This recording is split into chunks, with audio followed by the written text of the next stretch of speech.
vai dizer psicossociais relacionados ao racismo. É um assunto muito amplo, então eu optei em fazer um recortezinho, senão a gente não termina nunca.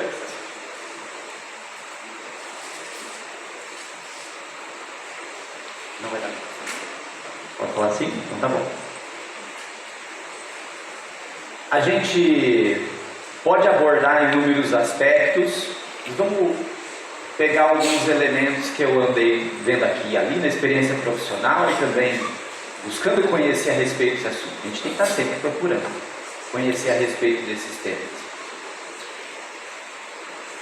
E uma das coisas assim importantes para a gente pensar é como a gente está na relação entre o social, aquilo que é macro, que é em nível maior, e aquilo que diz respeito ao indivíduo, a nossa vida pessoal.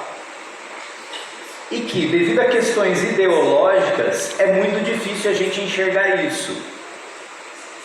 A gente está acostumado a enxergar esse sofrimento dito mental, que não é tão palpável, que não é tão aparente como o sofrimento físico. A gente está falando de sofrimento mental, não é como você tirar um corpo estranho do pé, também conhecido aqui no interior como um strep. Não é tão simples assim. Não é como um corpo estranho que entrou, não é como uma doença. Ah, eu estou resfriado. Não. É mais sutil que isso. E ainda por cima, a gente vive numa visão de mundo em que esse tipo de sofrimento, ele é unicamente de responsabilidade do indivíduo e de mais ninguém. Como se o sofrimento da mente, ele brotasse aí dentro de uma unidade fisiológica que é corpo e cérebro. Brotasse assim espontaneamente. Apareceu aqui, ó. Será que é assim que funciona? É como se fôssemos aí, então, unidades isoladas, que estamos num mero ajuntamento aqui. Quando a gente fala de fenômenos sociais, como eles estão nos indivíduos, a gente tem que considerá-los tão concretos quanto uma doença física. Por mais difícil que isso seja para a gente. E aí a gente está falando, então, do sofrimento que vem da discriminação existente no Brasil, que existe. E ponto. E um dos aspectos aqui que eu vou enfocar, então, é esse racismo, essa discriminação, ela é tornada invisível. Ela é tornada invisível por uma série de mecanismos. Alguns deles, por exemplo, na minha vidinha de classe média, como eu suponho que seja a vidinha da grande maioria de vocês aqui, onde estão os brasileiros e brasileiras não brancos? Que momentos que aparecem para a nossa vidinha de classe média? O que é vidinha de classe média, né? A vidinha de classe média é parar na fila dupla para pegar o filho na escola, né? Atrapalhando o trânsito. Ou em que momento em que aparece? Você está lá na sexta-feira do barzinho, bonitinho, chiquezinho, que são todos iguais para mim. O barzinho, chiquezinho, com a mesa na calçada. Aí aparece uma pessoa pedindo dinheiro. Liga sua cabeça no automático. Que imagem que veio? Uma pessoa branca pedindo dinheiro? E aí se incomoda, né? Ah, eu tô aqui tomando meu Campari, pelo amor de Deus, não. Eu tô aqui tomando minha cerveja. e vem me incomodar pedindo dinheiro. Eu estou aqui no meu trânsito. Nossa, super divertido pegar o trânsito de Bauru, como eu pude ver hoje. E essa pessoa vem pedir dinheiro no semáforo. Que irritante. A gente vive em circuitos urbanos que invisibilizam e viabilizam também a vida dessas pessoas, mas torna invisível a vida dessas pessoas. A gente vive em circuitos urbanos em que a gente está dentro ou do condomínio fechado, ou do bairro um pouquinho mais abastado, e as pessoas negras, as pessoas indígenas, a população não branca do Brasil, que compõe majoritariamente a pobreza, está fora do nosso alcance visual, inclusive. Vocês estão entendendo? Está fora do nosso alcance visual. Aqui nesse momento, que é um evento dedicado a essa temática, ainda é minoria. É um evento da temática. Então a gente vive, e quando eu uso a palavra circuito, pensa em circuito eletrônico mesmo, porque o negócio é assim, ó. Você fica ali, ó, que nem carrinho de Hot Wheels, que nem o antigo Autorama. A gente fica rodando a nossa vida, a nossa vidinha de classe média, a gente fica girando nesses circuitos e não sai deles. São sempre os mesmos lugares. E aí, às vezes, essas pessoas nos incomodam. Ai, hoje tinha um pobre coitado deitado na calçada da minha padaria favorita, onde eu compro o meu croissant recheado. E aí a gente incomoda. Ai, por favor, segurança, tire essa pessoa daqui.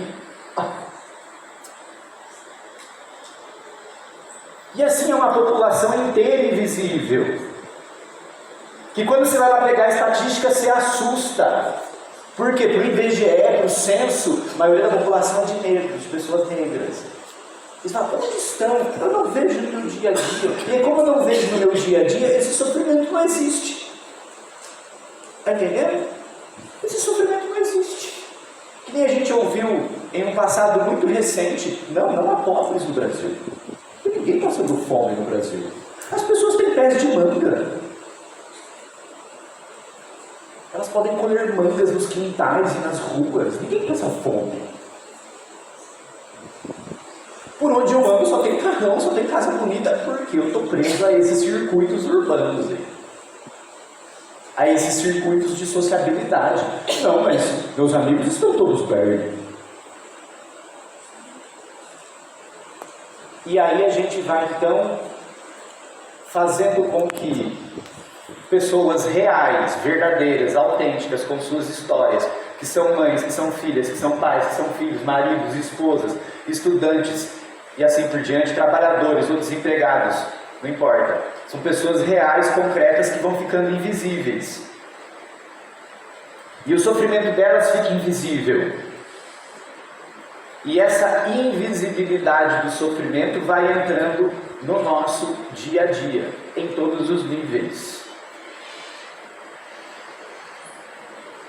Para algumas coisas assim, não ficar muito difícil a reflexão, a gente reflete, pensa para todo mundo. Quando a gente está falando de tornar o sofrimento invisível, quer dizer o quê? Que ninguém vai dar importância para esse sofrimento. E que ninguém vai dar legitimidade para esse sofrimento. Vai dizer que esse sofrimento... Ai, será que existe mesmo? Ai, será que é tudo isso? Ai, você não está exagerando? Tem gente aqui que já escutou isso. Vai vendo pelas reações. Ah, será que você... Ai, olha, a pessoa fala... Sofri uma situação de racismo. Ah, será que foi aquilo mesmo? Ah, você está exagerando, né? Releva. Ah, ele é assim mesmo. Ele fala essas bobagens mesmo.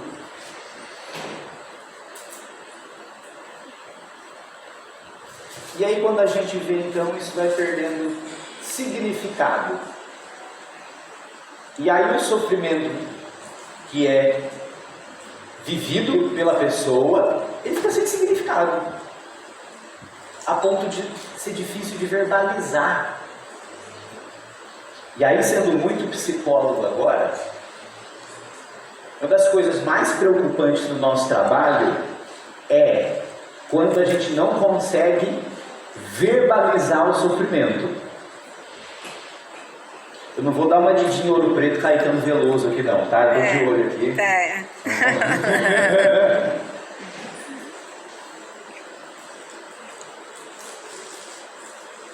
Vamos ser mais técnico, que é bom. Um pouquinho só, não vamos abusar não, vamos ser mais técnico.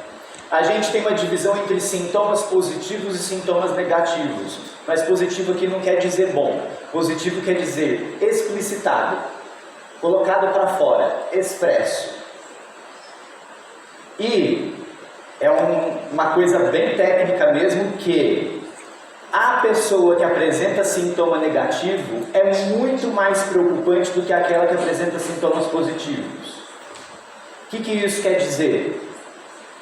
A pessoa que consegue falar da dor que está sentindo, que bota para fora, mesmo que às vezes de forma meio incômoda, que grita, que reclama, isso é um melhor indício do que a pessoa que silencia, porque ao silenciar a gente está se ensimesmando. Ao silenciar, a gente está gradativamente se desligando do mundo à nossa volta e dando menos importância para essa relação com ele. E isso é muito mais preocupante. Nota de rodapé, assunto para outro dia, quem sabe, é muito mais preocupante o aluno quietinho. Ele é tão boazinho, não abre a boca na sala. Pois preste atenção justamente nisso. Depois que a coisa acontece, nossa, mas era tão boazinha. A gente tem essa ideia de que silencioso é igual bonzinho. Isso se aplica amplamente para o racismo também. Como a gente tem essa imagem forte, quem é a pessoa negra, quem é a pessoa indígena boazinha?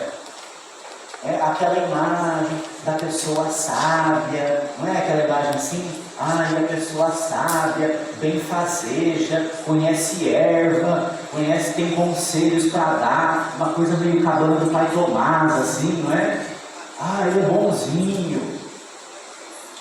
Esse que é bom, que não reclama de nada, que disse amém para tudo, não é? Esse que é bom, esse que a gente gosta, né? Olha como é trabalhador.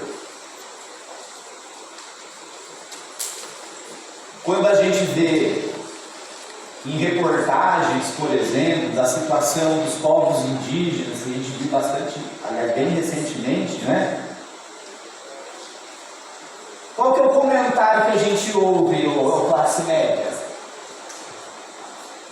Lá, aquele bando de homem forte, por que não trabalha? Como que está passando fome? Não é? É sim. Lá, está tudo gordo. Como assim que está passando fome? O tamanho daquelas barrigas?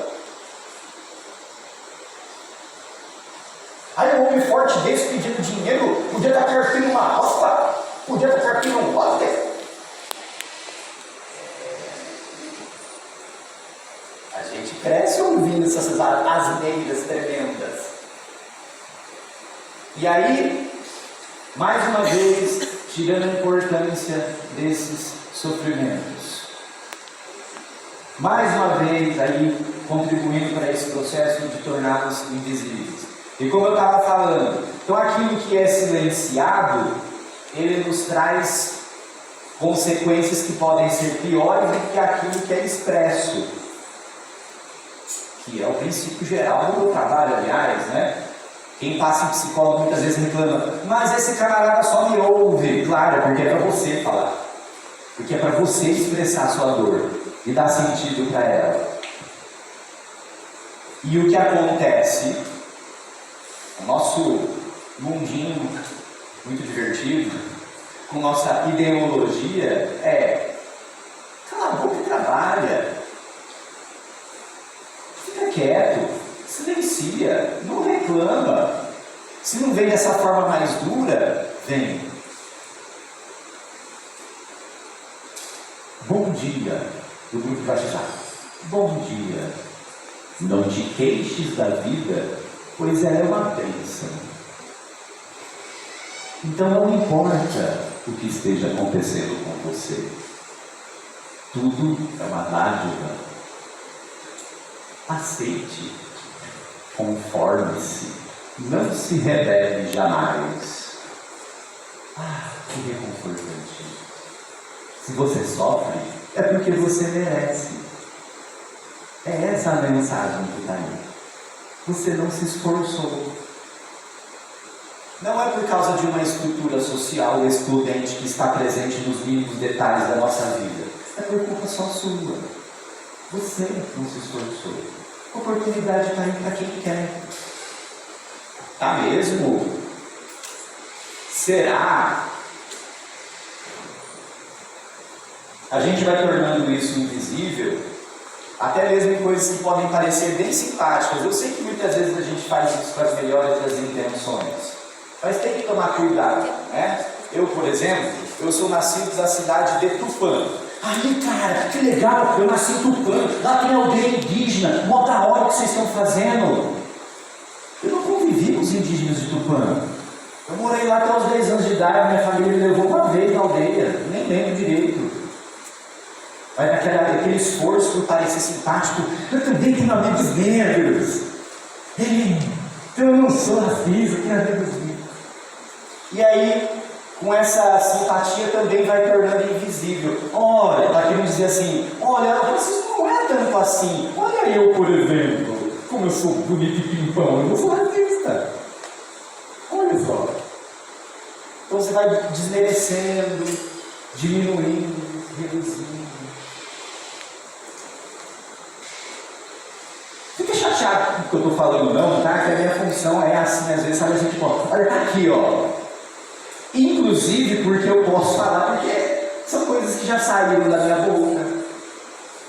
São coisas do meu universo de referência cultural, que aí desagradavelmente eu tenho que ouvir até hoje. Pois é, aqui. Tem um outro aspecto aí, eu não entendi o que isso quer dizer. Já foram 40 ou faltam 40? Eu quer dizer que faltam 20? Faltam 40, muito obrigado.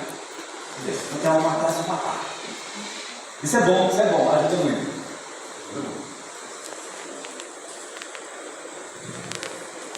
Uma coisa que também é importante a gente falar, né? Mas é uma expressão mais recente no Brasil.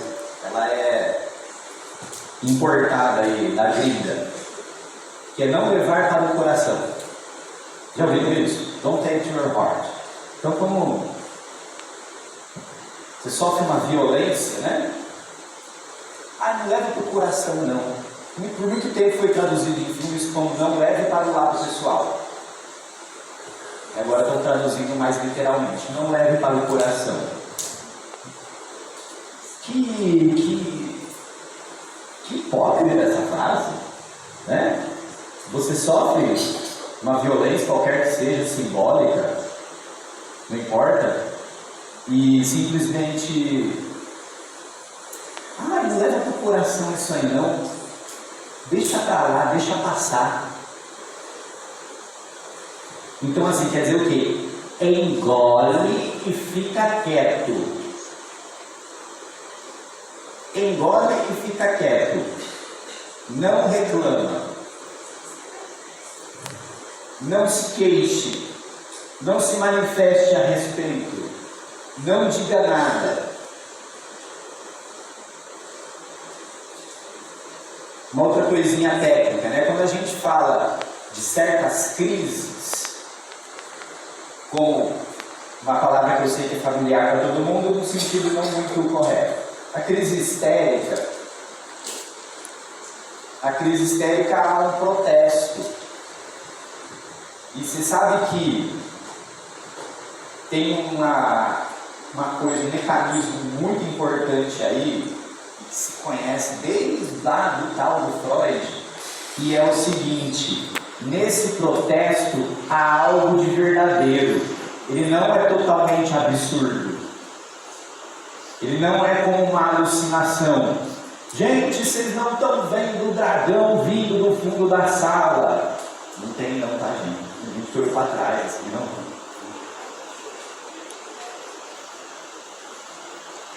Protesto histérico, ele tem elementos da realidade.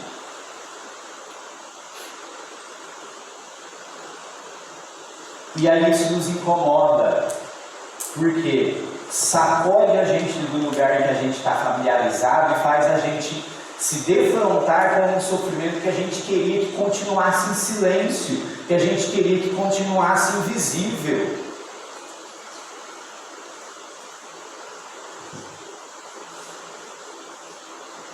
Ninguém me ouve aqui nessa roda, ninguém dá importância para o que eu falo. Não, imagina.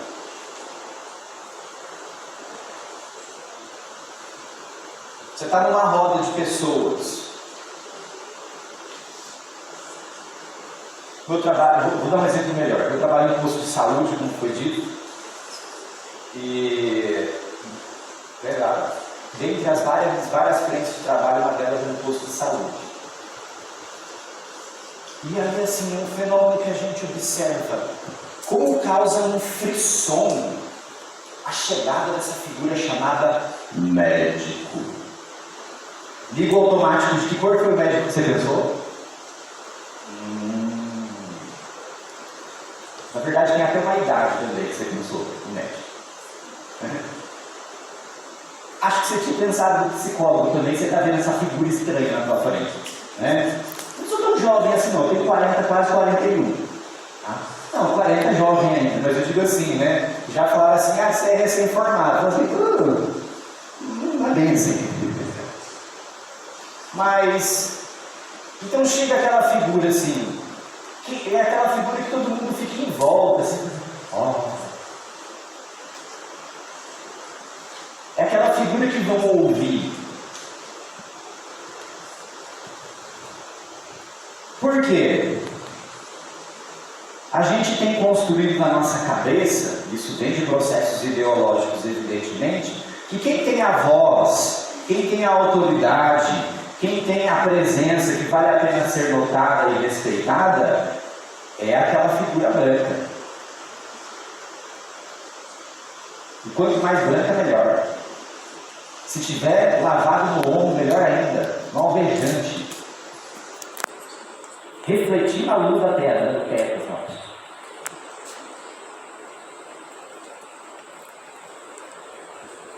E tem toda uma explicação por trás disso também, né? Uma das várias explicações, uma das várias hipóteses interessantes para a gente pensar, né? Porque o trabalho não físico, ele é feito em um ambiente fechado, então a pessoa tem a tendência a ficar com a pele menos exposta ao sol, vai ficar aquela brancura de folha de sulfite. E isso é um dos vários signos aí de diferenciação de poder. E aí quando você está lá naquele círculo, as pessoas conversando animadamente, ou uma reunião, um dos elementos do negócio que a gente chama de sociometria é: para quem olham mais ao falar?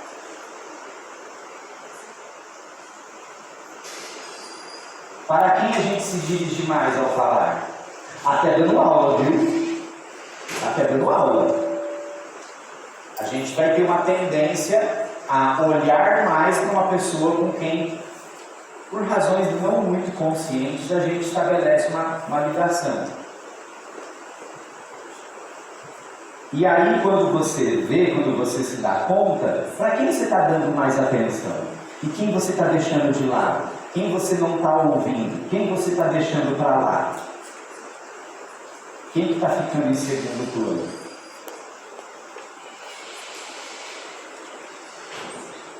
Na sala de aula, inclusive, isso entra em uma teoria um pouquinho esquecida, que é a teoria da profecia autorrealizadora. Essa teoria foi a que levou a não termos mais testes de QI em massa na educação. Às vezes alguém quer ressuscitar essa ideia muito louca. Vamos testar em massa a criançada, porque daí a gente já sabe quais são os mais aptos e os menos aptos. Bota os menos aptos nessas turmas aqui, bota os mais aptos nessas turmas acolá, e a gente vai saber como separar, daí um passo para dar 2 passos da eugenia, né? Mas a profecia autorrealizadora ela vinha de um teste muito simples. Grupo controle, 20 crianças submetidas ao teste de QI, mas sem acesso ao resultado do teste. Grupo experimental, 20 crianças submetidas ao teste de QI com acesso ao resultado. No grupo experimental, as crianças com o coeficiente da média para cima se saíram com melhor desempenho escolar. Média para baixo, menos um desempenho não tão bom. Pior desempenho escolar. No grupo controle, que ninguém sabia do resultado, não influenciou em nada. Criança com quem elevado estava tirando nota baixa, criança com quem baixa. Por isso se chama teoria da profecia autorrealizadora. Aí teve gente, os primeiros estudos sobre isso foram nos Estados Unidos na década de 60, na época da tretaiada dos movimentos pelos direitos civis, não por coincidência. Aí foram ver assim, e se a gente fazer isso com o recorte racial?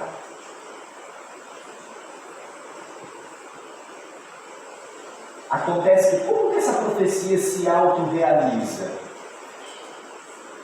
Nós educadores, eu como professor universitário posso falar também, psicólogo escolar,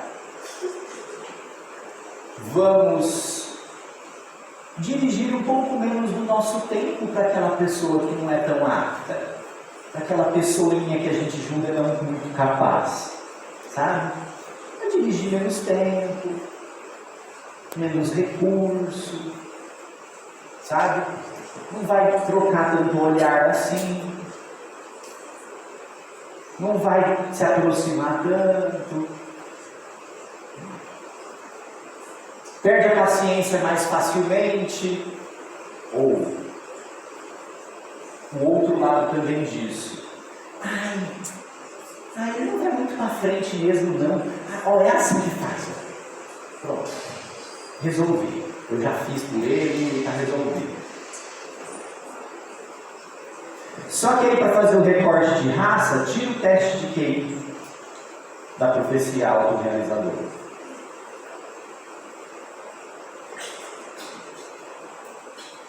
Eu vou fazer um trabalho de psicólogo escolar numa escola, via de regra me falam assim: você é o psicólogo? Vem cá que eu vou te mostrar os maloqueiros agora. Você vai falar assim: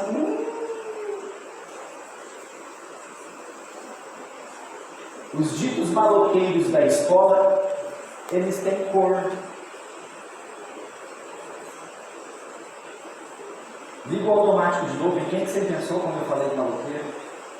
Sabe o que eu falo para ligar o automático? Vocês virem sentindo, quando a gente fala de racismo, quando falam de racismo estrutural, não é? Não é aquela coisa assim, não, no Brasil não tem, aqui não morre que nem nos Estados Unidos. Primeiro, morre sim. É que lá fazem estardalhaço com isso, aqui se oculta, mas morre sim. Tá? Aproximadamente 75% das mortes violentas são pessoas negras por ano. E você sabia que entre policiais também? Mais da metade dos policiais mortos em ação são negros? Então nessa guerra, quem que é a bucha de carne?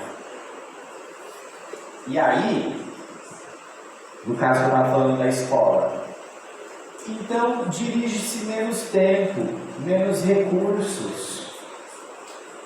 A gente ouve com todas as letras, e aquele ali nem vou dar muita atenção. Ou, até pior, né? uma frase que eu já ouvi umas tantas vezes. O fulaninho, esse eu sei que vai ser marginal. Só que sintoma a gente não encara na voadora, dá vontade. A gente não encara no tapa. Então se joga muito na cara assim, viu? Você está fazendo uma fala racista. Não tem nada a ver com a cor, com a raça que eu estou falando. É o comportamento dele.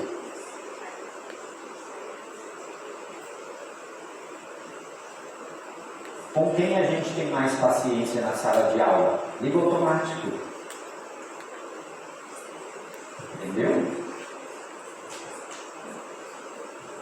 Mas são apenas alguns de infinitos exemplos dessa invisibilização. E agora, voltando para o nível individual,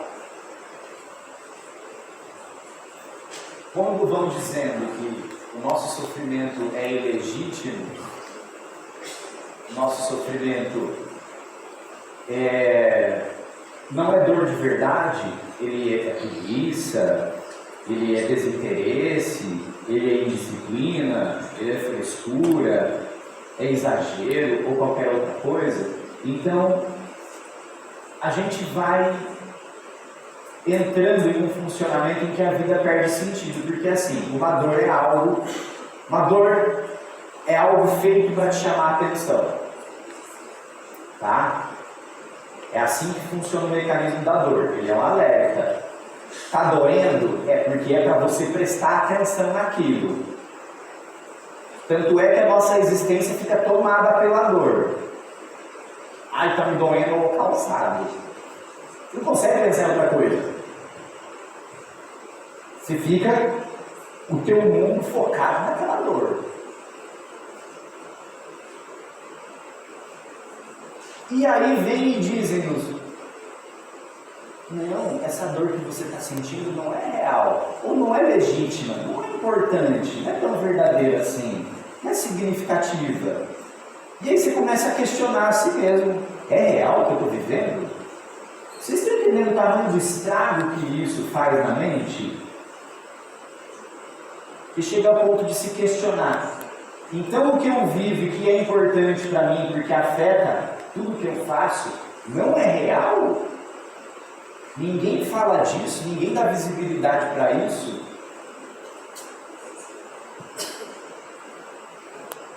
Se for difícil fazer esse exercício de deslocamento do pensamento, pensar em relação ao racismo, pensa para você mesmo, porque isso se aplica a qualquer dor.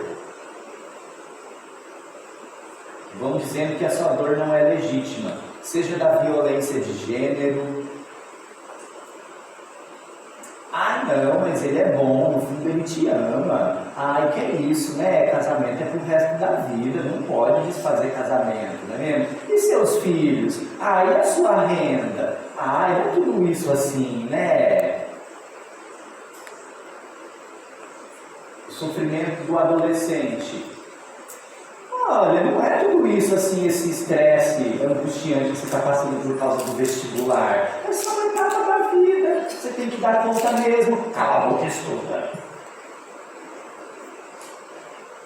Eu acho barato que o Setembro Amarelo, mês de prevenção ao suicídio, né?